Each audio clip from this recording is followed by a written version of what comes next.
सभी को नमस्कार। मैं बलवीर कश्यप, खंड शिक्षा अधिकारी राजौंद, अपने YouTube चैनल एडू मीडिया पर आपका हार्दिक स्वागत एवं अभिनंदन करता हूं। इस ट्यूटोरियल के माध्यम से हम जानेंगे कि हरियाणा स्कूल शिक्षा परियोजना परिषद ने समस्त स्कूल मुखियाओं जो कि हरियाणा के अंतर्गत आते हैं को एक लेटर जारी किया है, जिसमें वर्ष 2023-24 के लिए समग्र शिक्षा के अंतर्गत स्वीकृत स्कूल अनुदान राशि का उपयोग करने के बारे में दिशा निर्देश दिए हैं। तो इसमें सबसे पहले कहा गया कि समग्र शिक्षा के तहत भारत सरकार द्वारा दिनांक 13/3/2023 की परियोजना अनुमोदन बोर्ड PAB की बैठक में राज्य के सभी 14,465 राजकीय स्कूलों हेतु समग्र स्कूल अनुदान कंपोजिट स्कूल ग्रांट नामांकन के आधार पर स्वीकृत किया गया है। इसमें सबसे पहला जो है कॉलम छात्र संख्या है, फिर स्वच्छता कार्य का योजना भाग है जिसमें 10% खर्च करना है, विज्ञान EVS एवं गणित हेतु कामों के लिए 10%, अन्य विषय हेतु TLM का 10% प्रयोग करना है, अन्य कार्यों में उपयोग के लिए 70% और कुल ग्रांट रुपयों में दर्शाई गई है। अगर हम इसके पहले मत की बात करते तो छात्र संख्या 1 से 30 पर 1000 स्वच्छता कार्य पर, 1000 विज्ञान EVS और गणित के कामों पर, अन्य विषयों पर 1000, अन्य कार्यों में 7000, तो इस तरह से टोटल 10,000 की ग्रांट है। 31 से 100 जहाँ पर छात्र संख्या रहेगी वहाँ पे इसी मद वाइज 2500, 2500, 2500 और 17,500 यानी 25,000 की कुल ग्रांट स्कूल को उपलब्ध की जाएगी। इसी तरह से अगर 101 से 250 की छात्र संख्या है तो उसमें स्वच्छता पर 5,000, विज्ञान EVS गणित पर 5,000, अन्य विषयों पर 5,000 और अन्य कार्यों में 70% यानी कि 35,000 इसमें टोटल 50,000 की जो ग्रांट है वो स्कूल को जाएगी। इसी तरह से अगर हम 251 से 1,000 तक छात्र संख्या की बात करें तो इसमें स्वच्छता कार्यों के लिए 7,500, विज्ञान EVS और गणित के कामों के लिए 7,500, अन्य विषय हेतु TLM के लिए 7,500, अन्य कार्यों में उपयोग 52,500, तो इस तरह से टोटल ग्रांट हो जाती है 75,000। अगर किसी स्कूल की छात्र संख्या 1,000 से अधिक है तो वहाँ पर ये जो है स्वच्छता कार्यों पे वो 10,000 की ग्रांट लगा सकते हैं, विज्ञान EVS और गणित के कामों के लिए भी 10,000 की ग्रांट, अन्य विषय हेतु TLM 10% जो उसका भाग है वो 10,000 10,000, अन्य कार्यों में उपयोग के लिए 70,000। इस तरह से टोटल जो स्कूल को ग्रांट यहाँ पे मिलती है वो 1,00,000 रुपये है। मिडिल हाई व वरिष्ठ माध्यमिक विद्यालय हेतु विज्ञान विषय प्राथमिक स्कूलों हेतु EVS विषय का जो है ना अनुदान से ये सारे इसमें मेंशन किए गए हैं। इसी तरह से अगर अनुदान से निम्न कार्यों का निष्पादन किया जा सकता है तो सबसे पहला जो मद है इसमें स्वच्छता कार्य योजना है, स्वच्छता एक्शन प्लान है, स्वच्छ भारत अभियान और स्वच्छता कार्य योजना में सभी प्रकार के विद्यालयों में शौचालय के रखरखाव, कूड़ा प्रबंधन, सुरक्षित पेयजल व्यवस्था, सैनिटाइजेशन और स्वास्थ्य रक्षा हाइजीन सम्मिलित है तथा वास आधारित संरचना में सुधार हेतु साबुन से हाथ धोना व स्वच्छता के बारे में व्यवहार में परिवर्तन हेतु गतिविधियों के आयोजन पर स्कूल अनुदान में 10% भाग स्वच्छता कार्य योजना स्वच्छता एक्शन प्लान के कार्य हेतु खर्च किया जाएगा। स्वच्छता कार्य योजना पर खर्च किए जाने वाली राशि का विवरण उपरोक्त सारणी के कॉलम A में दिया गया है, जैसा कि बताया भी गया है। इसी तरह से शिक्षण सहायक सामग्री जो टीचिंग लर्निंग मटेरियल होता है या ग्रेडेड सप्लीमेंट्री मटेरियल है उसके ऊपर कैसे खर्च किया जाएगा, तो सबसे पहले माध्यमिक सेकेंडरी और वरिष्ठ जो माध्यमिक विद्यालय हैं उनके लिए ये गाइडलाइन है। विद्यालय एवं गणित विषय हेतु स्कूल ग्रांट का 10% भाग TLM GSM की खरीद की जानी है। कॉलम B के अनुसार समान खरीद हेतु 3 सदस्य की कमेटी बनेगी जिसमें स्कूल मुखिया, विज्ञान विषय का प्राध्यापक या अध्यापक और गणित विषय का प्राध्यापक या अध्यापक शामिल रहेगा। अन्य विषय हेतु भी ग्रांट के 10% भाग से TLM GSM की खरीद की जानी है कॉलम C के अनुसार।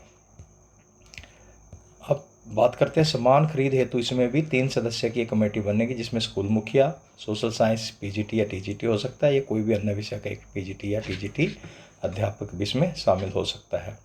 प्राथमिक स्कूल कैसे इसको खर्च करेंगे, प्राथमिक स्कूलों में ईवीएस एवं गणित विषय हेतु ग्रांट का 10% भाग कॉलम बी के अनुसार व अन्य विषय हेतु बी ग्रांट का 10% भाग से कॉलम सी के अनुसार टीएलएम जीएसएम की खरीद की जानी है।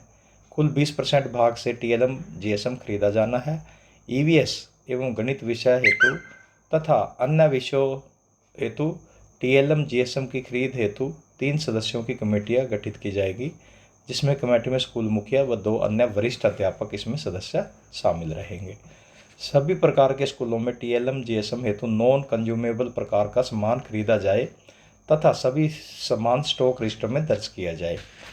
नॉन कंज्यूमेबल यानी कि जो ख़त्म ना हो जल्दी, लॉन्ग लाइफ उसमें चल जाए वो। स्कूल के अन्य कार्यों पर खर्च का जो प्रावधान है वो स्कूल ग्रांट का 70% भाग जो सारणी के डी भाग में दिया गया है वह निम्न कार्यों पर खर्च किया जा सकता है। गैर क्रियाशील नॉन फंक्शनल उपकरणों की मरम्मत या प्रतिस्थापना रिप्लेसमेंट हेतु, स्कूल की उपभोज्य कंज्यूमेबल वस्तुओं की खरीद, स्कूल कार्य हेतु स्टेशनरी की खरीद, पानी बिजली इंटरनेट के बिलों का भुगतान हेतु, स्कूल प्रांगण भवन छत एवं चारदीवारी का रखरखाव एवं मरम्मत, शौचालय की मरम्मत, शौचालय को CWSN फ्रेंडली बनाना, स्कूल की अन्य सुविधाओं को ठीक करने का खर्च, स्कूल प्रांगण में वृक्षारोपण, स्कूल में मुख्य वार्षिक दिवसों सांस्कृतिक कार्यक्रम एवं वार्षिक खेलों का आयोजन इसमें शामिल है और SMC की बैठकों का आयोजन भी इसमें शामिल है। उपरोक्त अनुदान का उपयोग करते समय निम्नलिखित दिशा निर्देशों का अनुसरण किया जाए। इसमें कैसे है तो स्कूल के सभी कार्यों को पूर्ण करने हेतु स्कूल ग्रांट से अधिक धन की आवश्यकता रहेगी। विभाग द्वारा स्कूल अनुदान दिया जा रहा है, इसके अतिरिक्त कार्यों को पूर्ण करने हेतु समुदाय का अनुदान व सहयोग भी अवश्य लें।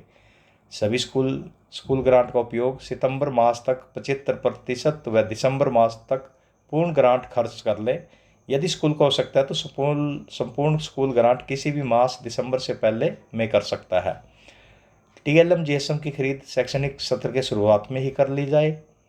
अनुदान का उपयोग पत्र में दिए गए कार्यक्रमों में से किन्हीं कार्यों पर किया जाना है, यह निर्णय स्कूल प्रबंधन कमेटी SMC की मासिक बैठक में बहुमत से लिया जाएगा। वह बैठक की कार्रवाई का रिकॉर्ड कार्यवाही रजिस्टर में दर्ज किया जाएगा। वह उपस्थित सभी सदस्यों के हस्ताक्षर करवाए जाएंगे। स्कूल द्वारा सभी टीएलएम नॉन कंज्यूमेबल प्रकार का खरीदा जाना है। वह सभी टीएलएम को स्कूल स्टॉक रजिस्टर में दर्ज किया जाना है। जिस स्थान अथवा जगह पर लघु मरम्मत का कार्य किया जाना है वहाँ कार्य करवाने से पहले व बाद में हुए परिवर्तन के 2-4 फोटो रिकॉर्ड में अवश्य रखें।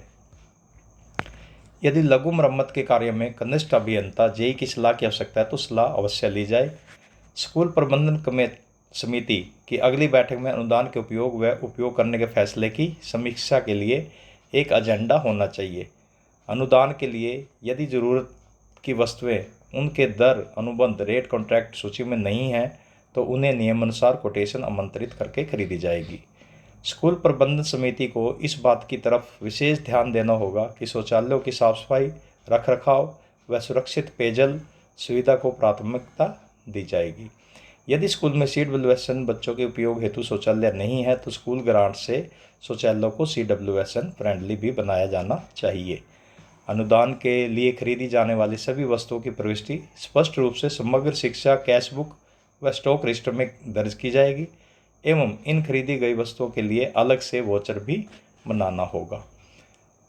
स्कूल यह सुनिश्चित करेगा कि जिस मद पर राशि खर्च की जा रही है इस मद पर शिक्षा विभाग व अन्य विभाग द्वारा राशि जारी न की गई हो। स्कूल में किए गए कार्य व खर्च की गई राशि का ब्यौरा स्कूल सूचना पटल पर अवश्य लिखा जाना चाहिए। अनुदान से किए गए सभी कार्यों का विभाग द्वारा ऑडिट किया जाना अतः सभी आवश्यक रिकॉर्ड तैयार रखे जाए।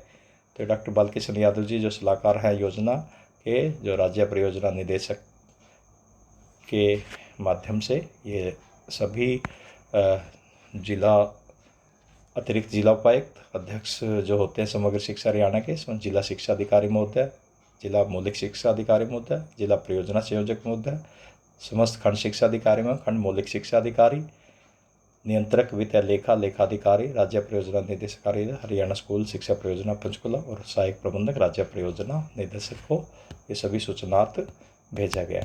तो इस तरह से मुझे लगता है कि आपको ये पूरा कॉन्सेप्ट क्लियर हो जाएगा इस वीडियो के माध्यम से।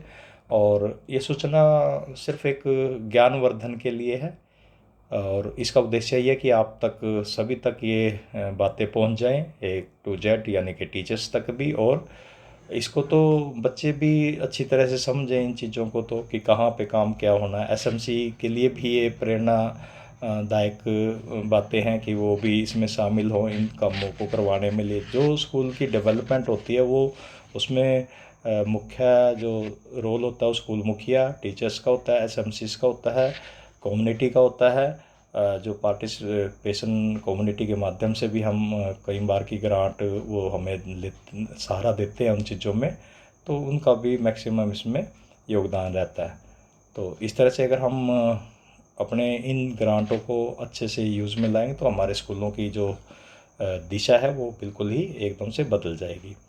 और लगातार हम पिछले कई सालों से काम करते ही आ रहे हैं, तो कोई नई बात तो नहीं है, लेकिन फिर भी हमें ध्यानपूर्वक इन चीज़ों को इस्तेमाल करना चाहिए।